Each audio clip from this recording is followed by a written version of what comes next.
আরে এখানে তো আমাদের গাড়িটা দাঁড়িয়ে আছে, যাই একটু ড্রাইভিং করে নি। এ রাজু, তুই গাড়িতে চললি কেন? আম্মু আমার অনেক শক্তি, তাই আমি গাড়িতে চড়ছি। বুঝলাম তোর ভালো শক্তি, তাও তুই নিচে নামে আয়। আচ্ছা আম্মু, ঠিক আছে, আমি নিচে নামে আসতেছি।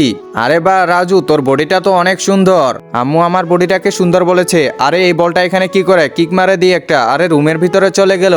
আরে যাই, বলটা আবার নিয়ে আসি। আরে রুমটা তো দেখি অনেক অন্ধকার। এই বলটা যে আবার কই গেল, খুঁজতে লাগবে। এই তো এখানে লাইট পেয়ে গেলাম, লাইটটা দিয়ে খুঁজে নেই। এই তো খাটের নিচে দেখি তো। আরে এটা আবার কি? এটা কি ভূত নাকি? ওরে বাবা! মা মা দেখো, তাড়াতাড়ি চলো, খাটের নিচে দেখো ভূত এসেছে। কই আবার দিনের বেলা আবার ভূত আসে নাকি? চল দেখি তো। একজন মা কতটা আপন হয়ে থাকে, যার মানেই তাকে জিজ্ঞাসা করে দেখো। তো দেখা যাক বন্ধুরা, এই মায়ের জন্য কে ভিডিওটিতে লাইক এন্ড সাবস্ক্রাইব করে। আর যারা মাকে ভালোবাসো না, তারা ভিডিওটি থেকে দূরে থাকো।